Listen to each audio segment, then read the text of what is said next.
രാമായ നമഃ. ഈ രാമായണ മാസക്കാലത്തിൽ ശ്രീരാമസ്വാമിയെ ഭജിക്കുന്ന പോലെ തന്നെ വളരെ പ്രാധാന്യമർഹിക്കുന്നതാണ് രാമസ്വാമിയുടെ അതീവ ഭക്തനായ ഹനുമാൻ സ്വാമിയെ ഭജിക്കുന്നത്. ഞാൻ മുൻപ് സൂചിപ്പിച്ച പോലെ ഈ രാമായണ മാസത്തിൽ നമ്മൾ ചെയ്യുന്ന കർമ്മങ്ങൾക്കെല്ലാം ഫലം ഇരട്ടിയാണ്. ശ്രീരാമഭക്തനായ ഹനുമാൻ സ്വാമിയെ പ്രീതിപ്പെടുത്തിയാൽ തന്നെ രാമനും സംപ്രീതനാകുന്നതാണ്. ഹനുമാൻ സ്വാമി ക്ഷിപ്രപ്രസാദിയാണ്. നമ്മൾ അനുഭവിക്കുന്ന എല്ലാവിധ ദുഃഖങ്ങൾക്കും ദുരിതങ്ങൾക്കും സർവമാന തടസ്സങ്ങൾക്കും ഹനുമാൻ സ്വാമിയെ ഭജിക്കുന്നതിലൂടെ പരിഹാരമുണ്ടാകുന്നതാണ്. ഇപ്പോൾ അനുഭവിക്കുന്ന മോശപ്പെട്ട ജീവിത സാഹചര്യങ്ങൾ കാലങ്ങളോളം നീണ്ടു നിൽക്കുമോ എന്നുള്ള ആശങ്കകളും വ്യാകുലതകളും എല്ലാം മനസ്സിൽ നിന്നും കളഞ്ഞോളൂ. ജീവിത ദുഃഖത്തിൽ നിന്നും ശത്രുദോഷത്തിൽ നിന്നുമെല്ലാം മുക്തി നേടാനും ആഗ്രഹ സാഫല്യത്തിനുമായി നമ്മൾ എന്തെല്ലാം നാമജപങ്ങൾ ചൊല്ലുന്നു എങ്കിൽ ഈ രാമായണ മാസത്തിൽ ചൊല്ലാൻ തുടങ്ങി വളരെ പെട്ടെന്ന് തന്നെ ഫലം അനുഭവിച്ചറിയാവുന്ന ഹനുമാൻ സ്വാമിയുടെ ഗായത്രി മന്ത്രമാണ് ഈ വീഡിയോയിൽ പറയുന്നത്. അതിശക്തമായ ഭക്തിയുടെ ഉറവിടമാണ് ഹനുമാൻ സ്വാമി.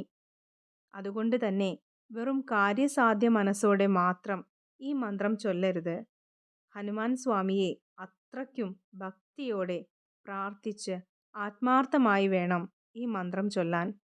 മനസ്സുരുകി വിളിച്ചാൽ പെട്ടെന്ന് വിളി കേൾക്കുന്ന ക്ഷിപ്രപ്രസാദിയായ ഹനുമാൻ സ്വാമി ഏതൊരു കാര്യത്തിനും നമുക്ക് എന്ത് തടസ്സമായി നിൽക്കുന്നുവോ അതിനെ നിഷ്പ്രയാസം ഇല്ലാതാക്കാൻ അതിശക്തനായ ഹനുമാൻ സ്വാമിയുടെ ഈ ഗായത്രി മന്ത്രം കൊണ്ട് സാധിക്കും. ഓർക്കുക, അതീവ ധർമ്മിഷ്ഠനായ ഹനുമാൻ സ്വാമി അധർമ്മ പ്രവൃത്തികളോടൊന്നും തന്നെ ക്ഷമിക്കുകയുമില്ല. അർഹമായത് നേടാനായി നമ്മൾ ഭജിക്കുന്നതിലൂടെ അത് വളരെ പെട്ടെന്ന് സംഭവിക്കുന്നതായി അനുഭവിച്ചറിയാം. ഹനുമാൻ ഗായത്രി മന്ത്രം ചൊല്ലുന്നതിന് മുൻപായി ചില കാര്യങ്ങൾ, ചില നിഷ്ഠകൾ പാലിക്കേണ്ടതായുണ്ട്. നിങ്ങൾ ഈ മന്ത്രം ജപിക്കാൻ ആഗ്രഹിക്കുന്നുവെങ്കിൽ വ്രതമെടുക്കേണ്ടത് അത്യാവശ്യമാണ്. മത്സ്യമാംസാദികളെല്ലാം ഒഴിവാക്കി വേണം ഇത് ചൊല്ലാൻ. ഹനുമാൻ സ്വാമിയുടേതായതുകൊണ്ട് തന്നെ ബ്രഹ്മചര്യവും അനുഷ്ഠിക്കേണ്ടതാണ്. നമ്മുടെ വ്രതത്തിൻ്റെ കാഠിന്യമനുസരിച്ച് നമ്മുടെ പ്രാർത്ഥനയുടെ ഫലവും വളരെ പെട്ടെന്നായിരിക്കും. ഹനുമാൻ ഗായത്രി മന്ത്രം വ്യാഴാഴ്ച ദിവസം ചൊല്ലിത്തുടങ്ങാൻ പറ്റുമെങ്കിൽ വളരെ നല്ലതാണ്.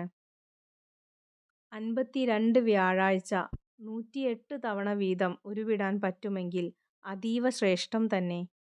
ഈ മന്ത്രം ചൊല്ലുന്നതിന് മുൻപായി രാമായ നമഃ എന്ന് എത്ര സമയം ചൊല്ലാൻ സാധിക്കുമോ അതിനുശേഷം ഈ ഹനുമാൻ ഗായത്രി മന്ത്രം ചൊല്ലുക.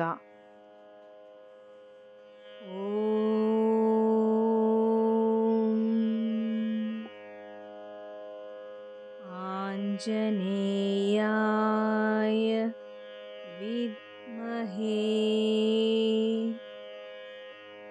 വായുപുത്രായ